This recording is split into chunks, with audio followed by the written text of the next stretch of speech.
बिस्मिल्लाहिर्रहमानिर्रहीम, अस्सलामु अलैकुम। अली सलमान जी टीवी के तमाम नाजरीन को जी स्पोर्ट्स की वर्ल्ड कप स्पेशल ट्रांसमिशन में खुश आमदेद कहता है कि जहां पे रोजाना रात 11:05 पर हम इस महफिल को सजाते हैं आपके लिए और बात करते हैं आईसीसी T20 वर्ल्ड कप में खेले जाने वाले मैचेस के हवाले से। और आज जो मैच खेला गया कि जहां पे न्यूजीलैंड और श्रीलंका की टीमें मद्दे मुकाबिल थी, एक दफा फिर न्यूजीलैंड ने अपनी क्लास को साबित किया और ये साबित किया कि क्यों कर जो है वो जो टीमों को बिल्डअप किया जाता है, कॉम्बिनेशन कैसे तरतीब दिया जाता है, टीमों को किस तरह से जो स्ट्रेटजी तरतीब दी जाती है। क्योंकि एक मौके पर न्यूजीलैंड के 15 रन पे 3 खिलाड़ी आउट हो चुके थे और उसके बाद जिस तरह से फिलिप्स ने इनिंग खेली और अपने कैरियर की दूसरी T20 इंटरनेशनल सेंचुरी उन्होंने मुकम्मल की। और ऐसा लगता है कि फिलिप्स को शायद 29 का जो हिंसा है वो रास आता है, क्योंकि इससे पहले जब इन्होंने वेस्टइंडीज के खिलाफ 108 रन की इनिंग खेली थी तो वो उन्होंने खेली थी 29 नवंबर को और आज 29 अक्टूबर को अपने कैरियर की दूसरी T20 इंटरनेशनल सेंचुरी स्कोर करने में फिलिप्स कामयाब हुए और इस तरह अपनी टीम को एक बड़े मार्जिन से मैच जिताने में भी कामयाब रहे। यही चीज हम मुसलसल पाकिस्तान क्रिकेट में रोते रहे कि पाकिस्तान की मिडिल ऑर्डर नहीं है, पाकिस्तान की मिडिल ऑर्डर परफॉर्म नहीं कर रही। अगर यही 15 रन में 3 पाकिस्तान के खिलाड़ी आउट होते तो क्या पाकिस्तान इस मैच को इतने बड़े मार्जिन से जीत सकता था? यही वो सवालिया निशान है, यही वो मुद्दे हैं कि जिस पे आज पूरा पाकिस्तान मिलकर ना सिर्फ अफसुर्दा भी है बल्कि इस पर मुसलसल गुफ्तगू भी कर रहा है। हमारे शोज में गाए बगाए आप सुनते रहे होंगे कि किस तरह से पाकिस्तान की मिडिल ऑर्डर के हवाले से हम बात करते रहे, पाकिस्तान की स्ट्रेटजी के हवाले से हम बात करते रहे, पाकिस्तान की प्लानिंग के हवाले से हम बात करते रहे। लेकिन चेयरमैन रमीज राजा साहब कहते रहे कि 80% कंसिस्टेंसी रेट है, हमारी टीम बहुत अच्छा खेल रही है, यही टीम ट्रस्ट करें, फैन इनके साथ हैं और मैं बाबर आजम के अलावा मैं कुछ सोचने को तैयार नहीं हूं, इनके अलावा मुझे कुछ नजर नहीं आता। और नतीजा क्या हुआ? ढाक के 3 पात और फिर टाए टाए फिश। आज गुफ्तगू करेंगे, हमारे साथ मौजूद हैं हमारे बहुत ही अपने और शो की जान कि जिनकी गुफ्तगू शायद थोड़ी सी तल्ख होती है, थोड़ी कड़वी होती है, लेकिन शुगर कोटेड नहीं होती। जो बात होती है सीधी बात करते हैं, स्ट्रेट बात करते हैं और जिनके लिए बात करते हैं शायद उनके सीनों में जाके इनकी गुफ्तगू के तीर जो है वो खुप जाते हैं, घुस जाते हैं, जिसकी वजह से शायद उनको ज्यादा तकलीफ, चुभन और शिद्दत का भी एहसास होता है। लेकिन जो पाकिस्तान क्रिकेट से मोहब्बत रखते हैं, पाकिस्तान क्रिकेट से प्यार करते हैं, वो इनकी इस गुफ्तगू को पसंद भी करते हैं और चाहते हैं कि पाकिस्तान क्रिकेट में सुधार भी आए। मेरे साथ मौजूद है कमर ज़ैफ़ी साहब। अस्सलाम वालेकुम फ़ी भाई, कैसे हैं आप? वालेकुम सलाम Ali, thank you very much. और आज मतलब आज आप अभी मैंने आपको सुना इंट्रो के अंदर, आप मतलब किसी की बदतरीन शिकस्त को, यानी कि 3 आउट हो गए उसके न्यूजीलैंड के, क्या पाकिस्तान मतलब कमबैक कर लेगा जिस तरह न्यूजीलैंड ने किया? मतलब ठीक है 2 हार गए, कोई बात नहीं, उससे बाहर आ जाए आदमी। अब इन 3 पे तो फोकस कर ले जो बचे कुछ है, या इन 3 पे फोकस कर ले। और हम सब दुआएं कर रहे हैं कि जनाब अब इंडिया जो है वो साउथ अफ्रीका को हरा दे। लेकिन सवाल ये पैदा होता है, इंडिया तो अगर हरा देगा साउथ अफ्रीका को वो तो अपना काम कर देगा, लेकिन हम क्या बाकी 3 मैचेस जीत पाएंगे? हम खुद क्या कर रहे हैं? हम हमेशा दूसरे के जानिब जो है वो निगाहें उठा के देखते हैं। जो दूसरी शख्सियत मौजूद है हमारे शो में बहुत तेजी के साथ, ना सिर्फ उन्होंने शोहरत बल्कि मकबूलियत के मनाजिल भी तय किए। FM 101 पे स्पोर्ट्स का शो होस्ट करती हैं और आप इनको गाए बगाए हमारे शोज में भी देखते हैं। एनो ज़हरा हमारे साथ मौजूद हैं। अस्सलाम वालेकुम मैन, कैसे हैं आप? अस्सलाम वालेकुम, कैसे हैं? वालेकुम सलाम, कैसे हैं आप? ठीक ठाक हैं जी बिल्कुल। अब तो रिकवरी हो गई है काफी, दिल में जो टुकड़े हुए थे वो जोड़ रहे हैं अब हम उसे। कोई इधर गिरा कोई उधर तो नहीं गिरा, दिल के टुकड़े नहीं, अब उसे जोड़ रहे हैं हम। टीम भी वापस संभल गई है वैसे काफी अब तो। अभी मैच खेलने के पता चलेगा कितनी संभल गई है, क्योंकि अब तो नेदरलैंड के कोचेस उनके खिलाड़ी भी सोचने लगे कि वो भी पाकिस्तान को हरा सकते हैं जिम्बाब्वे को देख के। और जो तीसरी शख्सियत मौजूद है जनाब, आज इनकी मौजूदगी बड़ी जरूरी थी क्योंकि आज हम पाकिस्तान की डोमेस्टिक क्रिकेट को भी थोड़ा सा टच करेंगे। डोमेस्टिक क्रिकेट में काफी काम किया पाकिस्तान की ग्रास रूट और बिलखुसूस शहर कराची की रीजनल क्रिकेट के हवाले से, ग्रास रूट क्रिकेट के हवाले से, क्लब क्रिकेट के हवाले से काफी काम किया। अच्छा बोलते हैं और शुस्ता बोलते हैं, बैलेंस गुफ्तगू करते हैं और यही वजह है कि हम गाहे बगाहे इनको अपने शो में मदऊ करते हैं। जावेद खान साहब हमारे साथ मौजूद हैं। अस्सलाम वालेकुम जावेद भाई, कैसे हैं आप? वालेकुम सलाम, कैसे हैं अली? खैरियत से? मैं देखो कुछ शिकस्त के कुछ असरात, कुछ मंदमेल हुए कुछ? देखिए शिकस्त तो मतलब मैं ये देख रहा हूँ कि पावर प्ले ओपनर्स किसी भी टीम के परफॉर्म नहीं कर, 90% बहुत ही ख़राब परफॉर्मेंस जा रही है। नॉट ओनली के पाकिस्तान बट आज का मैच आपने देखा दोनों टीमों ने क्या करा, तो इस पे हम बात करेंगे आगे। ठीक है जनाब, इस पे हम बात भी करेंगे। एफ भाई से गुफ्तगू का आगाज करते हैं। एफ भाई, अब तो नेदरलैंड के कोचेस और खिलाड़ी भी पाकिस्तान से कह रहे हैं कि जिम्बाब्वे हरा सकता तो हम भी हरा सकते हैं, अब ये वक्त भी आना था हम पे। देखो यार अली, ऐसे क्रिकेट का मैच है कि हॉकी का मैच है? नहीं मैं चले यहाँ से हॉकी से लिंक कर दूं कि एक वक्त मैंने आवाज सुनी कि यार पाकिस्तान ने मकाओ को 55 गोल से हरा दिया, 55-0 से। ठीक है, अब मकाओ से खेलते हुए आप डर रहे हैं, मतलब अब ये वाला चक्कर हो गया। नहीं कि जिम्बाब्वे, ऐसे नहीं कि जिम्बाब्वे क्रिकेट कभी अच्छी नहीं रही थी, मगर अपार्थाइड के बाद जो चेंजेस आई उनकी मुल्क के अंदर, उसके बाद से न्यूजीलैंड की खासतौर पर जिम्बाब्वे की टीम बिल्कुल खत्म हो गई थी। थोड़े थोड़े जोड़ जाड़ करके ये वो कोशिशें करके उन्होंने प्लेइंग 11 में चेंजेस करके नए लोग लाकर, मतलब उन्होंने बना के एक जुगाड़ करके एक टीम बना ली उन्होंने। अच्छा, उस टीम को जो सबसे ज्यादा मारते थे जाके पाकिस्तानी मारते थे, इन्हीं को बुला लो, और खेलता नहीं था, आता ही नहीं था इनके पास कोई, बुला के भी मारते थे जाके भी मारते थे। तो आपके लिए तो हलवा था ये, ठीक है, आपने वो हलवा ऐसा इतना मुश्किल आपको पड़ गया कि आपके हलक से नहीं उतरा, आपको 130 रन की जिल्लत आमिर शिकस्त उठानी पड़ गई। और मतलब वो कौम जो इंतजार कर रही थी कि इसको तो ऐसा मारेंगे कि दुनिया देखती रह जाएगी, मतलब उसने तो आपकी मतलब क्या कुछ भी नहीं छोड़ा, मतलब हमारे चीफ सेलेक्टर की भी कुछ भी नहीं छोड़ा। तो जब आप ये वाली तवक्को रखेंगे कि जिम्बाब्वे से आपका बीपी लो हो जाए सुन के, ठीक है, तो नेदरलैंड का कोच तो चौड़ा हो जाएगा ना भाई, मतलब वो तो ऊपर से आएगा, वो बोलेगा भाई ये तो घंटे की टीम है यार, ऐसी की तैसी, मैं तो आराम से मारूंगा। तो ये वार्निंग वाला, ये जो फियर फैक्टर है ना पाकिस्तान में बढ़ता जा रहा है, खास तौर पे बाबर आजम पे माउंट हो चुका है ये वाला फियर फैक्टर। अब वो उसको नजर आ रहा है कि यार मेरे अगर रन हुए ना तो फिर मैं टीम से भी बाहर हो जाऊंगा। अभी तो कप्तानी तो छोड़ देंगे लोग, कप्तानी पे उसको मगर ये कि अब ये जो आप नेदरलैंड का कह रहे हैं, देखिए नेदरलैंड के खिलाफ जो अब आखिरी सीरीज खेल कर आए ना, उसमें बाबर आजम ने अपने आप को खोलकर पेश करने की कोशिश करी, तेज रन करूं मैं, हल्की टीम है ये टीम है, मगर भाई मैं आपको ये बता दूं 2 मैच ऐसे थे नेदरलैंड के खिलाफ जो आप हारते जीते, अच्छा स्कोर किया उन्होंने, तो मैं यही अच्छा मुकाबला किया उन्होंने, तो मैं यही कह रहा हूं कि आपने वहां पर भी ये शो किया कि यार मेरे मैचेस ना जाए, मैं खेलूंगा जरूर, कुछ भी हो जाए, तो जब मैं खेलूंगा तो भाई सारी जिम्मेदारी तुम्हारे ऊपर है। अब नेदरलैंड अगर चौड़ा हो रहा है वो तुम्हारी हरकतों से हो रहा है, क्योंकि उनको पता है कि दुनिया का बदतरीन टॉप ऑर्डर है ये, आईसीसी का तो बच्चा है ये दोनों, मतलब आईसीसी ने इनको छोड़ा ही नहीं है, 2 साल से पकड़ के बिठाया हुआ है। मगर हकीकत ये है कि ये दोनों जो है ना आपकी पूरी प्लेइंग 11 को आगे पीछे कर रहे हैं। आप नीचे की तरफ ना देखें, आप ऊपर की तरफ देखें। आप अगर क्रिकेट को ऊपर लेके जाना है तो आप इन दोनों को ऐसे सेटल करें टीम के अंदर कि ये बाहर भी ना हो, इनकी भी इज्जत बच जाए, पाकिस्तान क्रिकेट का बोल बाला भी हो जाए। देखिए मेरा मकसद यहां बैठकर पाकिस्तान क्रिकेट को आगे पहुंचाना है, जो इनका काम है। एम्बेसडर ये हैं, मजे ये लेते हैं, 7 स्टार लाइफ इनकी है, सारी अयाशियां इनकी, घूमना फिरना इनका। अच्छा फिर कोई बोले नहीं, अबे भाई बोलेंगे कैसे नहीं, हम भी तो स्टेक होल्डर हैं यार। अच्छा बोलने की बात है भाई ने की, जब से पाकिस्तान हारा है, जब से पीसीबी का मीडिया डिपार्टमेंट पता नहीं है भी कि नहीं है, वो जो साहब जो मैसेज कर रहे होते थे कि जी बाबर आजम आमिर जमाल के लिए टॉवल लेकर आया, ये होता है कप्तान, वो पता नहीं कहां छुपे हुए, शायद वो नजम सेठी साहब की बोर्ड में बाबत का इंतजार, चेयरमैन किधर है, यूट्यूबर चेयरमैन, वो नजर नहीं आ रहे। नहीं वो साहब जो टॉवल लाने के ऐलानात करते फिर रहे थे, वो शायद अब इंतजार कर रहे हैं कि जी नजम सेठी साहब अब आए तो अब मैं अपने आप को क्यों खराब करूं रमीज राजा के लिए बोल के, तो मैं नजम सेठी का थोड़ा सा इंतजार कर लेता हूं या रेजिम चेंज होने का इंतजार कर लेता हूं। यही तल हकीकत है जिसकी वजह से पाकिस्तान क्रिकेट इस वक्त जो है वो डैमेज हो रही है। क्या लगता है आपको कि जी नेदरलैंड भी अब आके दिखा रही है, और जिस तरह FIFA ने भी कहा, आप भी इस बात को ऑब्जर्व किया होगा आपने कि नेदरलैंड ने जो आखिरी जो 3 जो हमने सीरीज खेली थी, 2 में बड़ी टफ फाइट दी थी पाकिस्तान को। देखिए पाकिस्तान टीम की जहाँ तक बात है, जो नेदरलैंड आपने कहा आंखें दिखा रही है, और अभी हमने काफ़ी क्लोज अगस्त में जो ODI सीरीज़ खेली थी, काफ़ी क्लोज हम उनसे मैच जीते थे।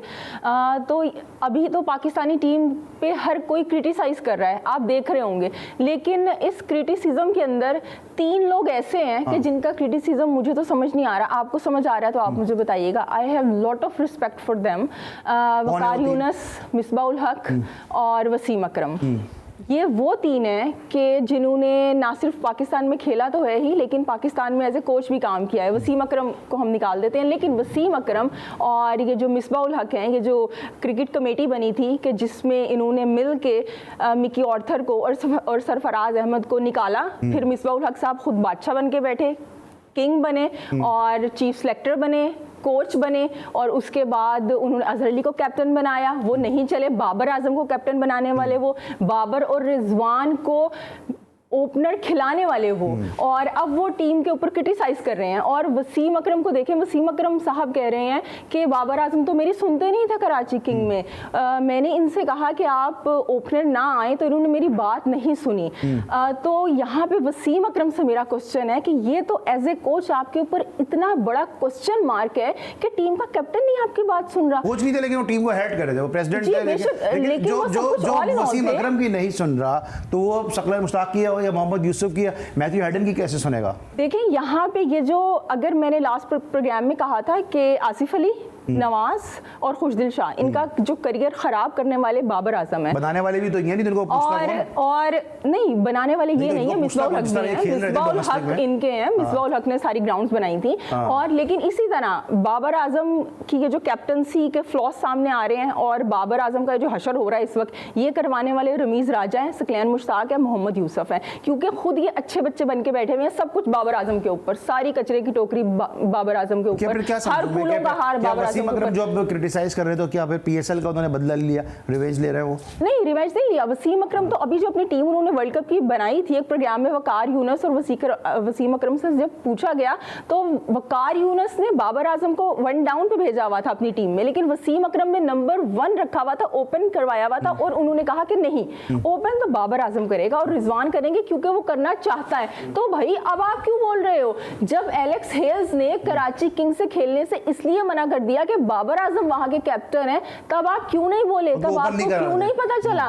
क्यों नहीं पता चला? अब आप अच्छे बन के बैठे हो, धरना दो जाके, आप भी स्ट्राइक कर दो कि नहीं भाई, नहीं ये तो गलत हो रहा है सब कुछ। धरनों की सियासत में क्योंकि माशाल्लाह असरअंदाज हो रही है, धरनों की सियासत एंड के ऊपर। अब नेदरलैंड हमें आंखें दिखा रहे हैं, जो समझ में नहीं आ रहा है, तीनों से मुझे एक ही सवाल करना पड़ रहा है, लेकिन सवाल इतना बड़ा है, मैं क्या करूं? क्या नेदरलैंड भी कह रहा है कि अच्छा जी जिम्बाब्वे हरा सकता है, तो जरा हमारे लिए भी कोई नाकाबिले तस्खीर टीम नहीं है? देखिए, पाकिस्तान एक ऐसी टीम है कि जो 99 में बांग्लादेश को बनवा गई, उनका कैरियर बन गया, टेस्ट स्टेटस दिलवा दिया, टेस्ट स्टेटस दिलवा दिया। फिर 2007 में हमने आयरलैंड से हार गए, फिर इस दफ़ा हम जिम्बाब्वे से, तो ये हमारा खासा रहा है। हम नर्वस स्टार्टर हैं ऑस्ट्रेलिया में, ये हमारी हिस्ट्री है। 92 वर्ल्ड कप भी आप देखें, इसकी मिसाल है। फिर जब पीक किया तो फिर लगातार 4 मैचेस हम जीत के वर्ल्ड चैंपियन बन गए। मैं ये समझता हूँ नेदरलैंड को बिल्कुल हमें ऐसे लेना पड़ेगा जैसे कि बड़ी टॉप, हाँ मतलब टॉप टीम है, क्योंकि आजकल एसोसिएट टीम है, हल्की टीम कोई भी नहीं है। नमीबिया बाहर हो गई, लेकिन आप सोचा अगर नमीबिया होती तो वो एक बड़ा टफ कॉम्पिटिटर होती है हमारे सामने। तो मैं ये समझता हूँ कि जो हमारे मसाइल हैं ना, ये बैटिंग ऑर्डर हम लोग ज़्यादा डिस्कस करते हैं, ये मसला नहीं है, मसला है मिडिल ऑर्डर। मिडिल ऑर्डर जो 3 बैट्समैन है ना, वो हमारे पास नहीं है, तो उसका क्या हल है? एक हल तो मेरी नज़र में ये आता कि पीएसएल की परफॉर्मेंस से बिल्कुल स्टॉप हो जाना चाहिए। कोई प्लेयर पाकिस्तान T20 में पीएसएल से नहीं आना चाहिए अनलेस एंड अनटिल कि उसका डोमेस्टिक रैकेट चेक हो कि डोमेस्टिक में उसने क्या करा। डोमेस्टिक के जो प्लेयर हैं उनको आप, ओपनर भी हैं चाहें, उनको आप यहाँ मिडिल ऑर्डर में खिला सकते हैं। हाँ, मिडिल ऑर्डर ओपन नहीं खेल सकता, तो मैं ये समझता हूँ कि हमें डोमेस्टिक में दोबारा जाना पड़ेगा, रिविजिट करें, वहाँ से प्लेयरों को लें। हरेरा है 2 साल पहले का, लास्ट ईयर का, और उससे पहले एक और प्लेयर है हमारा, उससे बड़ा अच्छा कामरान गुलाम है वो। अच्छा, वनडे में कराची का प्लेयर है लेफ्ट, क्या नाम है इसका, सऊ शकील, और एक अपकमिंग साइम अयूब। तो ये आपके पास बने बनाए प्लेयर हैं, फुकदान नहीं है, ठीक है। लेकिन अब जो है ना रीशफलिंग होगी, इसको होने दें, इसको सीरियस लें, हर मैच को सीरियस लें। स्टिल मैं लेना ही पड़ेगा सीरियस, के अलावा कोई चारा भी नहीं है कि हर मैच को हमें सीरियस अब लेना ही पड़ेगा।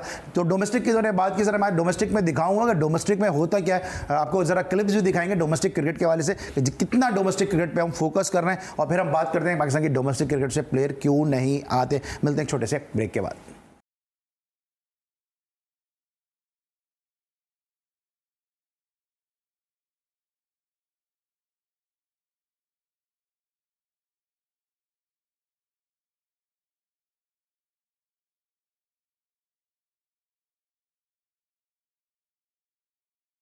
Welcome back after the break. और ब्रेक पर जाने से पहले हम बात करते पाकिस्तान टीम की परफॉर्मेंस के हवाले से कि अब नेदरलैंड भी जो है वो पाकिस्तान को आंखें दिखा रहा है। और जिस तरह मैं एफी भाई से भी बात कर रहा था कि अब ये क्रिकेट का मैच है या फिर हॉकी का मैच है कि अब हमें नेदरलैंड से भी मैच खेलते हुए सोचना पड़ रहा है। लेकिन पॉइंट टेबल पे अगर मगर की और इफ एंड बट्स की क्या सिचुएशन है, जरा एक नजर डालेंगे कल जाने वाले मैचेस के हवाले से कि कल जो मैचेस खेले जाएंगे, बड़ा इंपॉर्टेंट दिन है कल जहां पे मैचेस खेले जाएंगे कि जहां पे बांग्लादेश और जिम्बाब्वे की टीमें मध्य मुकाबिल होंगी।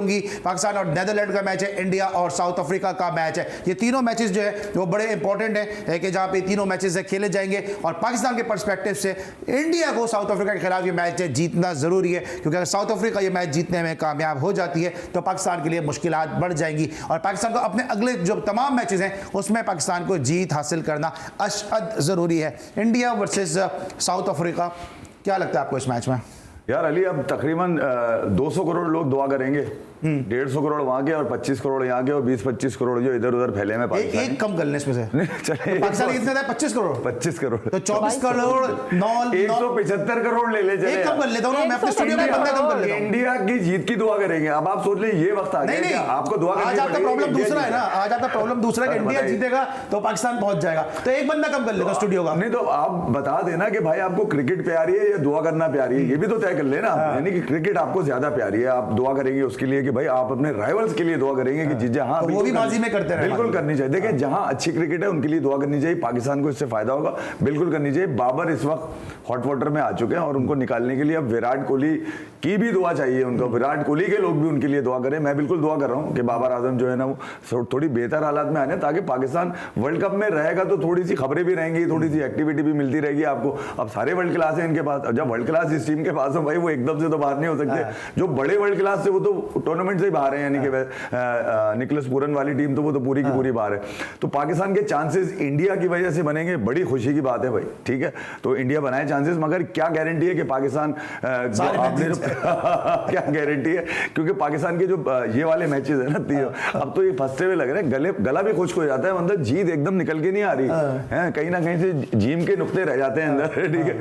तो जीत मिलनी चाहिए और कन्विंसिंग जीत मिलनी चाहिए। ये वो वाले मैचेस हैं, मुझे याद है अच्छी तरह बचपन में क्या, मैं भी बड़ा ही था उस वक्त, कि जहांगीर खान खेल लें तो आदमी सो जाए, पता है उठेगा तो जीत रहा होगा। सोहेल अब्बास पेनल्टी कॉर्नर मार रहा है, सब उधर देखने लगो, पीछे गोल हो जाएगा। अब आपको वो वाली तवक्कुआत नहीं है किसी से, यानी कि आपने भले ठीक है बाबर को ग्रेट बना दिया, रिजवान को आपने रेगुलर कर दिया, सबकी जुगाड़े पक्की कर दी टीम में, सबको इतने इतने मैचेस खिला दिए, सबके इतने इतने ऑप्शन रख लिए कि इनको भी हटाओगे तो इनसे बुरे आ जाएंगे, उनके लिए भी दुआ करनी पड़े। भाई दुआ करने के लिए यही रह गए क्या? दीगर स्पोर्ट्स है, इंडिविजुअल स्पोर्ट्स पे कर लो, पाकिस्तान में सारे स्पोर्ट्स खेले जाते हैं, उनके लिए कर लो यार, यही रह गए क्या? मतलब ये लाजिम है आपके ऊपर कि इनके लिए दुआ करें? हाँ दुआ करनी चाहिए, अच्छा खेलोगे दुआ करेंगे तुम्हारे लिए यार, दिल से दुआ निकलेगी। तुम दिल की दुआ चाह रहे हो या जबरदस्ती मांग रहे हो हमसे? तुम तो मांगते हो हमसे हमारे लिए दुआ कीजिएगा, भाई किसी अच्छे के लिए दुआ कर ले, मगर ठीक है तुम्हारे लिए दुआ करेंगे, मगर इन 3 मैचेस में अपनी स्ट्रेंथ शो करो कि तुम पाकिस्तान को रिप्रेजेंट कर रहे हो। वो पाकिस्तान जहां पर इतने सारे लेजेंड हैं कि आदमी जमा करे तो बहुत सारे लगेंगे आपको। उनके मुल्क की क्रिकेट जो है जिम्बाब्वे और नीदरलैंड से डर रहे हैं खेलते हुए, बताइए मुझे आप। यानी कि मैं तो मैं ये सोचता हूँ जो फॉर्मर क्रिकेटर्स बैठ के एनालिसिस कर रहे होते हैं, अब नीदरलैंड पे इतनी बड़ी बड़ी बातें कर रहे हैं, अब जिम्बाब्वे पे इतनी बड़ी बातें, शर्म आनी चाहिए यार। यानी कि आप इन टीम्स को भी रेट कर रहे हैं, ये वाली टीम्स हैं, आप अपने काम करते रहे, आपको पता चल जाएगा जीत जाएंगे। अच्छा, जिस तरह इफी भाई बात कर रही है, हम सब बात कर रहे हैं, या दीगर शोज के अंदर ये बात हो रही है, अफसोस की बात तो ये कि वो लोग इस वक्त पाकिस्तान की टीम के हवाले से बात करते नजर आ रहे हैं कि जो इस तबाही के जिम्मेदार है, कहीं ना कहीं वो स्टेक होल्डर है। मिसबाह पाकिस्तान के कोच रहे, वकार उन्हें से करते तक एक अरसे तक कोच भी रहे, बॉलिंग कोच भी रहे, फिर वसीम अकरम कोच हो ना हो, बोर्ड में हो ना हो, उनका एक अपना एक इन्फ्लुएंशियल उनकी पर्सनालिटी है, उनका एक अपना इन्फ्लुएंस, उनका एक ऑरा है, उनका एक अपना जेस्चर है। तो आपको लगता है कि ये सब बैठ के अब जब चिड़ियां चुग गई खेत, अब लकीर पीटने से क्या फायदा है? देखिए अब उनको जिस जगह पर बिठाया गया वहाँ कुछ ना कुछ तो उन्होंने कहना है ना। अब ये तो नहीं कहेंगे कि ये हमारी मिस्टेक है, मैं मिसबाह की, वसीम अकरम की, ये लोग क्योंकि टीवी पे बैठे हैं, अंडर कॉन्ट्रैक्ट है, तो उन्होंने कुछ ना कुछ अच्छा बोलना है। लेकिन मैं ये समझता हूं, लेकिन अच्छा टीवी पे बैठ के क्यों बोलना है बॉस? अच्छा वैसे क्यों नहीं करते कि जब आपके पास कोई काम होता है तो? लेकिन आपने टीवी पे बैठ के बोलने के मिलता। लेकिन आपको याद है PSL का जो मैच था जिसमें वसीम अकरम बाउंड्री पे बाबर आजम से कुछ समझा रहे थे, वो याद है ना आपको? तो जब ये मामलात होंगे, जब हमारी पाकिस्तान क्रिकेट की एक तारीख रही है, जब प्लेयर स्ट्रांग होता है ना, वो एक फिरौन बन जाता है, वो नहीं सुनता। अब लड़के जो जैसे बाबर हो सकता है इमरान खान की तरफ देख रहे हो कि इमरान खान भी तो ऐसे थे भाई, वो आप सिर्फ एक बैट्समैन के तौर पे तो आप कह सकते हो कि एक प्लेयर के तौर पे, लेकिन इमरान खान की दूसरी क्वालिटीज आपके अंदर कहाँ हैं? तो इस तरह से आप कंपेयर करें ना, आपको जस्ट कि ये नहीं, इमरान खान फील्ड से बाहर भी एक कप्तान था, आप फील्ड से बाहर कप्तान एक होता है ना, जिस तरह मैनेजमेंट कहते हैं कि पावर बाय लेजिटिमेट एक पावर होती है कि जी आपको एक बॉस बना दिया, सबको फॉलो करना है। एक होती है कैरिज्मेटिक पावर, आपकी पर्सनैलिटी ऐसी कैरिज्मेटिक हो कि लोग आपको खुद ही फॉलो कर रहे हो। मतलब फील्ड से बाहर जो होता है ना, असल कप्तान मेरी नज़र में कैप्टन वो है जो फील्ड से बाहर है। फील्ड में तो कोई भी कैप्टनसी कर लेगा, दुनिया देख रही होती है। तो मेरी नज़र में ये है कि अब बाबर आजम को जब इन्होंने बनाया था, वैसे एक इनका एक जो पॉइंट ऑफ व्यू था वो ये था, उस वक्त कोई भी प्लेयर ऐसा मौजूद नहीं था जो अपनी तीनों फॉर्मेट में जगह बनाता हो एक्सेप्ट बाबर आजम। तो उस हिसाब से, और फिर कप्तान बने बनाए नहीं मिलते हैं, कप्तान बनाने पड़ते हैं। तो बोर्ड ने ये सोचा कि अर्ली ऑन उम्र इसके साथ है, जब शायद 22-23 साल के थे जब बाबर, तो इनको एक मौका दिया। जैसे एक दफ़ा मियादाद को 1980 में शायद मौका दिया था, वो भी 22 साल के थे। तो शायद बोर्ड ने ये सोचा कि ये मन जाएंगे, सीख जाएंगे।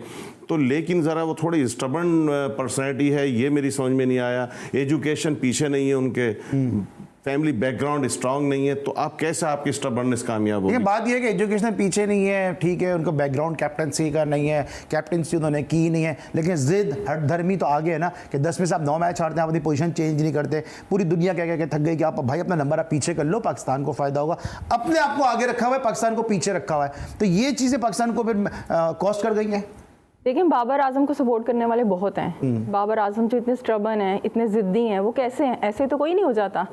आपके पीछे बैक है आपकी। ये वसीम अकरम जो अभी इतना बोल रहे हैं, सबसे बड़े खैर खा तो यही हैं बाबर आजम के। मिसबा, अब सकलैन मुश्ताक बिल्कुल वो ऐसे खामोश होकर बैठे हुए हैं। वीडियो भी नहीं आ रही अब। वो वाकई तो वीडियो देखी? वो तलाशी नहीं आपको वीडियो नहीं देखे यार। अली मैं ये कह रहा हूँ, ये जो फॉर्मर ग्रेड्स है ना, इनकी रिस्पेक्ट अपनी जगह एन बिल्कुल ठीक कह रही थी, मगर ये कि यार ये लोग सजेशंस दें टाइम से पहले। ये टाइम नहीं है, इस स्टेज पे टाइम नहीं है, ये तो ठोकने वाला टाइम है। दूसरी बात ये कि यार आपकी सजेशंस अगर पीसीबी मुस्तरद करता है ना, तो आपको राइट है क्रिटिसिज्म करें। क्रिटिसिज्म इस वक्त सिर्फ फैंस का काम है कि वो करें। अबे क्यों अंधे हो गए? मैंने यही बात बोली है। हाँ। कल मैंने यही बात की कि हमने इतने से क्रिकेट कवर किया, हम ये बात कर सकते हैं। आप तो ये सब दोस्तियां यारियां निभाते हैं, आप किस तरह ये बात कर सकते हैं? और अब जो सकलैन मुश्ताक हैं, जो कुदरत के निजाम को इतना कहते थे, तो अब वाकई ये कुदरत ने जो पाकिस्तानी टीम के साथ हो रहा है ना, ये डिसऑनेस्टी जो रिजवान ने एक दफा कहा था कि आप हमारी नीयत पे शक कर रहे हैं। इज्जत और जिल्लत अल्लाह के हाथ में है। तो अब हम भी सारे रिपोर्टर, सहाफी कह दें उन्हें कि ये जो हुआ है इसका मतलब ये जिल्लत उन्हें मिली है, ये जो डिसऑनेस्टी है, आपकी रिजिडनेस है। अच्छा, एक और बात कि अब मैं, बल्कि आप यहाँ पे सीनियर्स सारे बैठे हुए हैं, मैं आप लोगों से आपके एक्सपीरियंस की बुनियाद पर ये क्वेश्चन करना चाहूंगी कि वेस्ट इंडीज के जो हेड कोच थे उन्होंने इस्तीफा दे दिया, तो सकलैन मुश्ताक से हम एक्सपेक्ट करें कि कोई इस्तीफा आएगा क्या? इस्तीफा किस बात का? वो तो किस्मत में ही लिखा था। तो यानी कि हमने क्या किया? किस्मत में सैलरीज रिसीव करना और ये सारे एंजॉय करना, फैसिलिटीज, ये तो हाथ की लकीरों में होता है। हाथ की लकीरों पैसा और में की किस्मत से आता है। वो लिखा था उनके हाथ में, पैसा आएगा, ऐसे ही है। देखिए यार, इसमें क्या हुआ है? दिन है रात है, सुबह है शाम है, ठीक है, सुबह है शाम है, दिन है रात है, ये लॉजिक है इनके पास, ठीक है। अब इनके पास कुछ रहा नहीं है, अब कुछ कहने को नहीं रहा, तो आज हारिस को छोड़ दिया उन्होंने, जा भाई तू भी बॉलिंग तो अच्छी कर रहा है, एक काम कर तू भी बैठ के अब बोल, ठीक है। उनसे भी सवालात हो रहे हैं, भाई आपने अपनी इनकी जहनी नशोनुमा, जो भाई बात कर रहे थे अभी, जहनी नशोनुमा नहीं करी इन्होंने। भाई ठीक है, एक कोरा आदमी आ गया आपके पास, उसमें टैलेंट अच्छा था, बाबर एक्स्ट्रा ऑर्डिनरी टैलेंट है, ठीक है। अब उसने अपग्रेड क्यों नहीं किया अपने आप को, हम आंग क्यों नहीं किया दुनिया से उसको? आपने उसको पहले जहनी नशोनुमा की जरूरत नहीं पड़ी आपको, आपने झोंक दिया उसको अपनी कप्तानी पे, क्योंकि आपको पता था कि यार ये कम से कम। मैं इस बात से इख्तिलाफ करूंगा जहनी नशोनुमा की, क्योंकि ये तो टीम में आने से पहले ही बड़े हो चुके थे यार। अली इनकी बुजुर्गी के किस्से तो आते रहे ना। नहीं मैं जब लोग बुजुर्गी के किस्से तो जो लोग उसके, मैं ब्रेक ले लूं फिर आगे से डिस्कशन कर लूं। हम आप बात करें पाकिस्तान टीम की कारकर्दगी के हवाले से, साथ साथ बाबर आजम की जहनी नशोनुमा की बात की हमारे तीनों क्रिकेट एनालिस्ट ने, लेकिन इनकी बुजुर्गी के, इनके बड़े होने के किस्से तो इनके जब न्यूजीलैंड पहुंचे, जब तक इनके पीछे पीछे पहुंचते रहे, तो फिर जहनी नशोनुमा की इतनी भी क्या जरूरत थी? मिलते एक छोटे से ब्रेक के बाद और मज़ीद जरा इस पर डिस्कस करते हैं।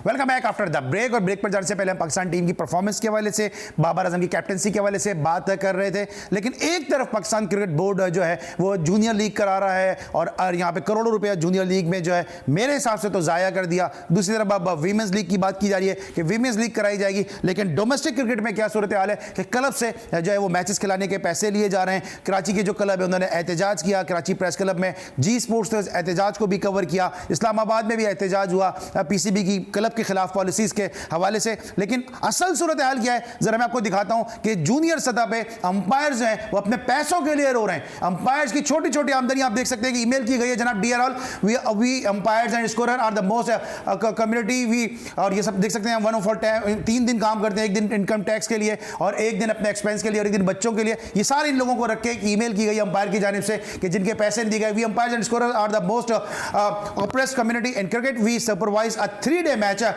One day for our expenses, one for income tax, and the other for our livelihood. Despite these difficulties, our payments are due for the last 6 months. आखिरी 6 महीनों से पैसे नहीं दिए गए. What else we can do other than requesting the authorities to be petty on our children and to remind the saying of the holy prophet, peace be upon him. उन्होंने उसका coat किया है कि मजदूर के पसीना खुश्क होने से पहले मजदूरी दे दी जाए. और ये वो तमाम लोगों के नाम है जो इस वक्त अंडर द कारपेट चले गए, जो सब छुपे हुए बैठे हैं पाकिस्तान की जिम्बाब्वे से शिकस्त के बाद. आप बड़ा डोमेस्टिक क्रिकेट पे बात करते हैं, ऊपर की सतह पे इतने पैसे खर्च किए जा रहे हैं, नीचे अंपायर जो है वो अपने पैसों के लिए 6 महीने से रो रहा है अंपायर. मैं ये चाहता हूं कि इन्होंने सबसे पहले पीसीबी से कांटेक्ट किया होगा कि इनके पैसे ये मेल किया उन्होंने पीसीबी को, और लेकिन इन्होंने पब्लिक करने से पहले इन्होंने नहीं की पब्लिक, ये मेरे जराए से मुझे मिली है. अच्छा, तो ये भी मैं क्लियर कर दूं कि मेल इन्होंने नहीं की है, ये मेरे जराए से, हमारे जो जराए होते हैं उनसे हमें ये मेल मिली है कि पीसीबी को ये ईमेल की गई है कि 6 महीने से जो है वो पैसे नहीं दिए जा रहे हैं. बिल्कुल, ये बहुत ही बड़ा वो मतलब इनके साथ नाइंसाफी है. इनके साथ ही सबके नहीं दिए मैं. हाँ, तमाम, हाँ, जो इन्होंने बताया इसमें तफसील से, ये बिल्कुल गलत है. ये पूरे पाकिस्तान में अल्लाह मुआला एक किसी एक के साथ तो नहीं हो सकता ना. बिल्कुल आपने सही पॉइंट आउट किया. मैं समझता हूं जूनियर लीग करा रहे हैं, वीमेंस लीग करा रहे हैं, पीएसएल में पैसे बढ़ा रहे हैं, डोमेस्टिक में बढ़ा रहे हैं, नीचे की क्रिकेट में क्या है? ये तो फिर आप कहते हैं कि हम जिम्बाब्वे से क्यों हार रहे हैं? नहीं, अलमिया है ये, बिल्कुल इसको पीसीबी मैं समझता हूँ इसको बहुत क्लोज. इससे पहले भी एक मैनेजर साहब जो अभी तक नहीं दिए, जो मेरी इत्तलात है, अभी तक उस कैंटीन वाले के कैटर के पैसे नहीं दिए अभी तक वो मैनेजर साहब ने. लेकिन मैं समझता हूँ आज आपके प्रोग्राम में क्योंकि आपने इसको हाईलाइट कुछ भी नहीं, हमने पहले भी इस इशू को उठाया था. पीसीबी भी साफ उनके कान पे जूं नहीं रिंगती और जो साहब है उनके कान पे भी जूं नहीं रिंगती. चले, फिर आप अपना फर्ज तो निभा रहे हैं, हम भी अपना फर्ज निभा रहे हैं. एंड इस पे आप कुछ ऐड करेंगे जल्दी से? वेल, इस पे क्या ऐड किया जा सकता है, बेहिसी है ये कि जो पीसीबी को वैसे सोने की चिड़िया कहा जाता है, हर कोई इसमें आने के लिए बेताब है. अपने जो जितने अजीज़ व क़ारिब हैं और रेफरेंस की बुनियाद पे आने के लिए कहा जाता है. उमर राशिद जैसा बंदा, उमर राशिद जो हमारे इतने सीनियर हैं, वो माशाल्लाह से हैं. और हेल्थ, अब शाहीन शाह अफरीदी के साथ जो हाल हुआ, अच्छा, हेल्थ की बात की ना हमने. पीसीबी कहता है जी प्लेयर सुपर फिट होने चाहिए, आजम खान को अपना वेट कम करना चाहिए, शर्जील को अपना वेट कम करना चाहिए. पीसीबी डोमेस्टिक में खिला क्या रहा है, जरा मैं दिखाता हूं. जरा पीसीबी डोमेस्टिक में खिला क्या रहा है कैटर, ये देख सकते हैं आप. दही बड़े, ये आपके सामने दही बड़े, ये पुलाव, इसके अलावा ये दाल है और ये इसके अलावा फ्राइज हैं. ये मैचेस में पीसी, और ये कस्टर्ड है और उसके साथ पीछे आपको स्पैगेटीज नजर आ रही हैं होगी. ये आप देख सकते हैं कि पीसीबी ये खिला रहा है और फिर बोलता है खिलाड़ियों के फिटनेस के ऊपर काम करना चाहिए. इफ़ी भाई, आज तो हमें लग रहा है कोई पुराना ही अपना शो कर रहे हैं. अली, मैं क्रेडिट दूंगा आपको. सबसे पहले मुझे याद आ गया सन 2010-11 में हमने प्रोग्राम शुरू किया था, ये है क्रिकेट पाकिस्तान, और उसका खासा ये था कि हम डोमेस्टिक में उठाते हैं चीज. आज 12-13 साल हो गए. उस वक्त जो बच्चा पैदा हुआ होगा वो क्रिकेट में यही खाने खा रहा होगा. डोमेस्टिक में ख्याल में इस वक्त हम उस वक्त भी ये खबरें चलाते थे कि यार कीमा खराब आया, समोसे बदबूदार थे, रोटी गीली थी, चावल में पसे हुए नहीं थे. मतलब आज भी वही हो रहा है. यानी कि पाकिस्तान क्रिकेट आज पता क्यों बेहतर होगा, क्योंकि अब पीसीबी ने एक और काम किया है कि जो मैच रेफरी है वही खाने भी सप्लाई कर रहा है. और उसी मैच रेफरी का खाना इतना अच्छा लगा कि अब उसको सिंध क्रिकेट में एक अच्छा ओहदा भी दे दिया गया है. तो नमक हलाली तो हो रही है ना. नमक हलाली क्या हो रही है, दोस्ती आ रही है. ये लाइकिंग डिसलाइकिंग वाला कल्चर है. अपने करीब के लोगों को रखा जा रहा है. भाई चलो ठीक है, अपने करीब का अहल आदमी रख लोगे ना, मैं तुम्हारे लिए तालियां बजाऊंगा. मगर अगर तुम इतना बेकार आदमी रखोगे तो फिर ठीक है, उसके ऊपर तो फिर क्रिटिसिज्म हो गई और फिर वो कहीं ना कहीं आपको बदनामी का सबब बनेगा. खाने खिला के फिटनेस आ सकती है? नहीं, बिल्कुल नहीं आ सकती. ये खाने खिलाने का मतलब ये आप आए, खाएं, पिए, थोड़े दिन खेलें, उसके बाद वापस चले जाएं, ताकि डोमेस्टिक का कोई बच्चा ऊपर ना आ सके. कितने शर्जील, कितने आजम और कितने ऐसे प्लेयर और बन जाएंगे, उमर अकमल का कितने बन जाएंगे. ऊपर से नीचे तक आप ये देखें, शर्जील और आजम को तो छोड़ें, बाबर आजम ने खुद वेट गेन कर लिया. उनको कितने इश्यूज हो रहे थे हेल्थ के, और हमारी सारी टीम ही आप देखिए पुल पड़ रहे हैं, हालत खराब हुई हुई है बेचारों की. क्या करें, ये उसका नतीजा है सबका. ठीक है, क्या लगता है मैच की क्या उम्मीद है कल आपको? मैच की तो जाहिर है होप फॉर द बेस्ट. मैं समझता हूँ कि जिस तरह जिम्बाब्वे से हारे हैं, लेकिन आप ये देखें जो हम हारे हैं वो बैटिंग से नहीं हारे हैं, हमारे असल में बॉलिंग से. आप ये देखें 3 ओवर में 30 रन हमने दे दिए. 130, वरना 131 रन भी पाकिस्तान की टीम नहीं कर सकती है. लेकिन मैं कह रहा हूँ बॉलिंग को हम कहते हैं ना बहुत स्ट्रांग है. तो बॉलिंग ने क्या करा कि 3 ओवर में आपने एक ऐसी बात कर दी कि कल फिर आपको आना पड़ेगा. देखिए मैं बिल्कुल कल आपको बुलाऊंगा क्योंकि आपने इतना लंबा मौजूद छेड़ दिया कि आप अपनी बॉलिंग से आ रहे हैं, बैटिंग से जा रहे हैं. पूरा पाकिस्तान एक तरफ है सर जी, आप एक तरफ हैं. बाबर इनके साथ है. कल मुझे ऐसा लगता है कि मेरे ख्याल से साउथ अफ्रीका को जीतना चाहिए. पाकिस्तान को ऑन द एक्सपेंस अगर दूसरी टीम से आना है, पाकिस्तान बाहर हो जाएगा, बहुत मुश्किल हो जाएगी. पाकिस्तान अगर on the expense of other team आना चाह रहा है तो जो अच्छा खेल रहा है वो आए. पाकिस्तान आएंगे अगर ये मतलब इज्जत की जिंदगी से जिल्लत की बहुत 1 साल तक हमारे सर पे इसी तरह सवाल रहेंगे. चले, थैंक यू सो मच, आप तीनों हमारे साथ मौजूद थे.